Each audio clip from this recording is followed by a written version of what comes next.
हाय दोस्तों, welcome to dissolve chemistry. Last video में हम लोगों ने चर्चा किया था रिवर्सिबल और इरिवर्सिबल के प्रोसेस के बारे में। अब नेक्स्ट अगला टॉपिक है first law of thermodynamics. Okay, आप लोग ध्यान से सुनो। ओके, ये फर्स्ट लॉ ऑफ थर्मोडायनामिक्स क्या करते हैं? Directly they will define energy is neither created nor destroyed, it can be converted into one form to other form. ये सब कैसा होता है हम लोग एक एक करके समझते जाएंगे। ओके, मान लो एक सिस्टम को कंसिडर करो। राइट, एक सिस्टम है which is fitted with A piston. अंदर कुछ गैस है समझ लो। ओके, तो वो गैस को हम लोगों ने मान लो 1 मोल गैस है। राइट, तो अगर 1 मोल गैस है, कौन सा भी क्यों ना हो, टेम्परेचर मान लो 25 डिग्री सेल्सियस पे है। राइट, अब इसका क्या होगा? इसका कुछ इंटरनल एनर्जी रहेगा कि नहीं रहेगा? इसका कुछ इंटरनल एनर्जी रहेगा। Okay, so internal energy, right, it was found that ये जो इंटरनल एनर्जी है, ओके, इसको बदल सकते कि नहीं बदल सकते?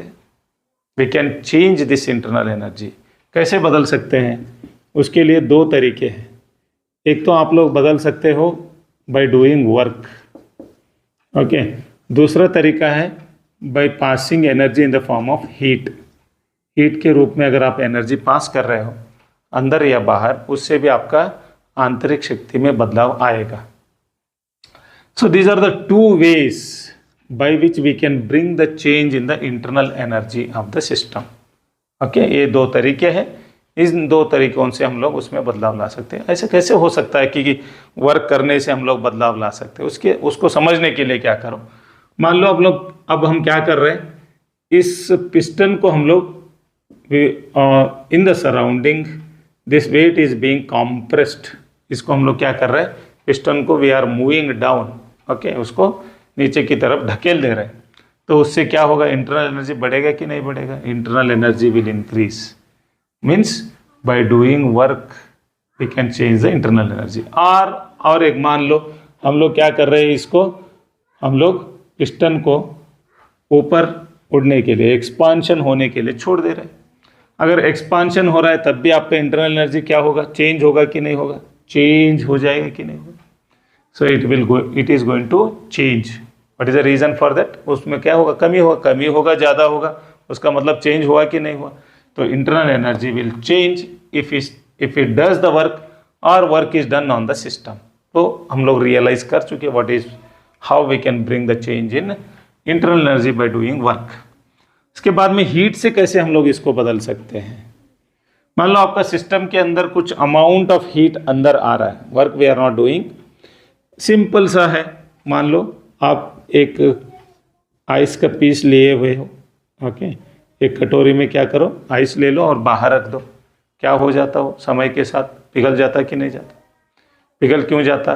क्योंकि वो हीट एनर्जी को अब्सॉर्ब करेगा तो उसके अंदर एनर्जी गया कि नहीं गया? Energy will enter into the system. तो उससे क्या होगा? उसका आंतरिक शक्ति बढ़ेगा कि नहीं बढ़ेगा? It will increase. So that is how you can realize that by absorption of the heat also we can bring the change in the internal energy. ठीक है, तो हम लोग ये 2 तरीके से हम लोग क्या कर रहे हैं? इंटरनल एनर्जी को बदल रहे हैं। अगर आपका सिस्टम आइसोलेटेड है, ओके, आपका सिस्टम कैसा है? आइसोलेटेड है, means it is completely blocked it's contact with the surrounding. आपका सिस्टम का जो कॉन्टैक्ट था सराउंडिंग से, उसको हमने पूरा बंद कर दिया। That is what is isolated system we call. Fine, तब क्या होगा? ना तो हीट अंदर घुसेगा या अंदर से बाहर आएगा। Okay, heat neither enters into the system nor enters out of the system. तब क्या हो जाएगा? आपका इंटरनल एनर्जी क्या हो जाएगा? इंटरनल एनर्जी में बदलेगा क्या? So the internal energy of the isolated system remains what? Constant. उसमें बदलाव आएगा क्या? ना तो हम बाहर से हीट दे रहे हैं, ना तो हम बाहर से काम कर रहे हैं। अब 2 तरीके से हम लोगों ने कहा इंटरनल एनर्जी बदलेगा। अब दोनों भी नहीं हो रहे तो क्या होगा? इंटरनल एनर्जी कांस्टेंट रहेगा, स्थिर रहेगा, आंतरिक शक्ति में कोई बदलाव नहीं होगा। internal energy of the isolated system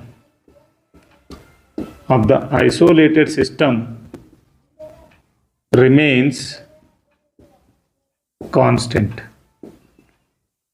Okay, so internal energy of the isolated system remains constant. This is your first law of thermodynamics. Okay, first law of thermodynamics. Okay, we will continue our discussion. मान लो एक system है, system को हमने क्या किया, उसको काम करने के लिए छोड़ दिया. We allowed the system to do the work. तो कुछ काम कर रहा है सिस्टम ने. ओके, ये काम करने के बाद मान लो एक्सपांशन हो गया, तो यहाँ तक आ गए, एक्सपांशन हो गया. ओके, तो एक्सपांशन होने के बाद ओके, इस सिस्टम को हमने क्या कर दिए, आइसोलेट कर दिए. काम करने के बाद सिस्टम को हम लोगों ने क्या कर दिए, आइसोलेट कर दिए, बोले तो ब्लॉक कर दिए. काम होने के बाद अगर आप काम करने के बाद ब्लॉक करके रख दिए और कुछ दिन के बाद उसको देखने गए, चले गए, आप लोग सोच रहे होंगे कि अब हमारा सिस्टम के अंदर एनर्जी आएगा और काम कर सकेगा. ऐसा होता क्या?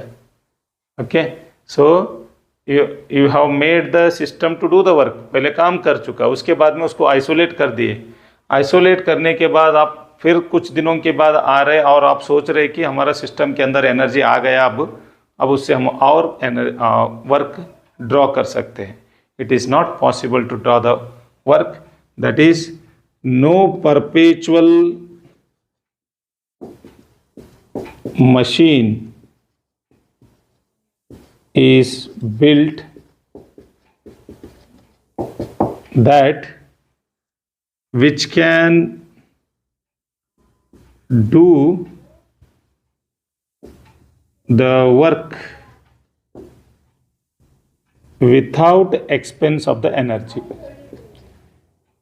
Okay, without expense of the energy.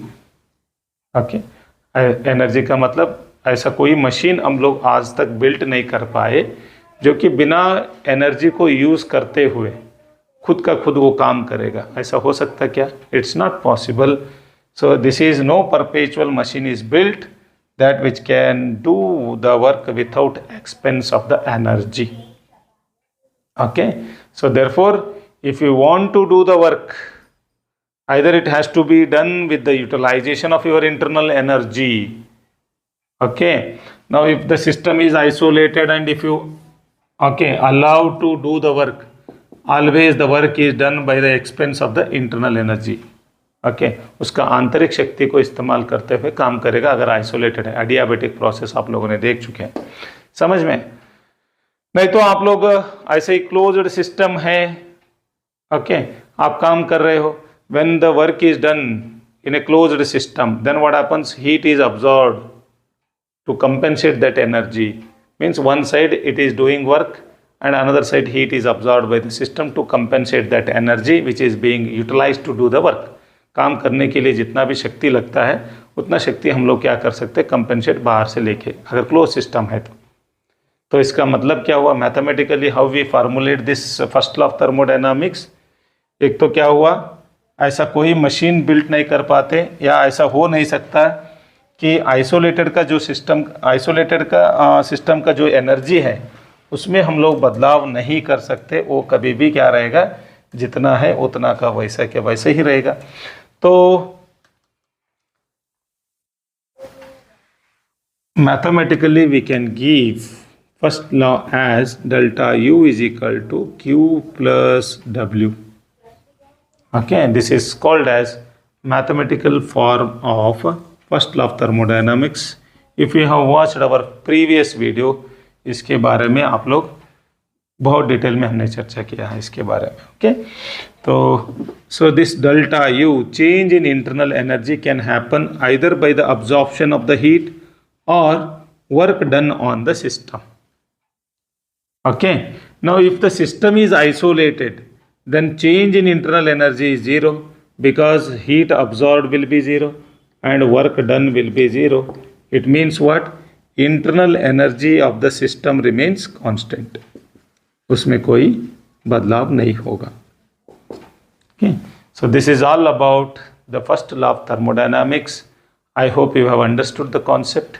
What do you mean by first law of thermodynamics? In the next video, we will discuss regarding expansion work.